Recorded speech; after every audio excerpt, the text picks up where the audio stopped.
అన్నాడీఎంకే ప్రధాన కార్యదర్శి శశికళ తనను కలవడానికి జైలుకు రావద్దని సీఎం పళనిస్వామికి కబురు పంపారు. బెంగళూరులోని పరప్పన అగ్రహారం జైల్లో ఉన్న శశికళను తమిళనాడు ముఖ్యమంత్రి పళనిస్వామి తన మంత్రివర్గంతో కలిసి సోమవారం కలవడానికి బయలుదేరారు. కానీ ఎవరూ తనని కలవడానికి జైలుకు రావద్దని శశికళ ఆదేశించడంతో ప్రయాణాన్ని రద్దు చేసుకున్నారు. శశికళ అక్క కుమారుడు ఏఐఏడీఎంకే డిప్యూటీ కార్యదర్శి దినకరన్ శశికళను కలవడానికి వెళ్లినప్పుడు తనని కలవడానికి జైలుకు రావద్దని పళనిస్వామికి చెప్పాల్సిందిగా దినకరన్ని కోరారట. దాని బదులు చేయాల్సిన పనులపై దృష్టి పెట్టాలని, జయలలిత అప్పజెప్పిన పనులను సమర్థంగా నిర్వహించాలని సూచించడం జరిగింది. అసెంబ్లీలో విశ్వాస పరీక్ష నెగ్గిన నేపథ్యంలో పళనిస్వామి ఆయన మంత్రివర్గం ఒకసారి శశికళను కలిసి ఆశీస్సులు తీసుకోవాలని ఆశిస్తుంది. అందుకే కలిసేందుకు అనుమతించాల్సిందిగా వారు శశికళకు లేఖ పంపినట్లు సమాచారం.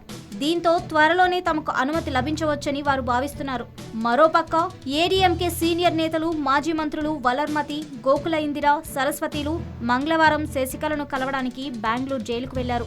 కానీ వారిని కలవడానికి కూడా శశికళ నిరాకరించడంతో వారు వెనుదిరిగారు. పాపం చిన్నమ్మ మనసులో ఎంత బాధ ఉందో ఏమో, మొహం కూడా చూపించడం లేదని ఆమె వర్గం వాళ్ళు బాధపడుతున్నారట.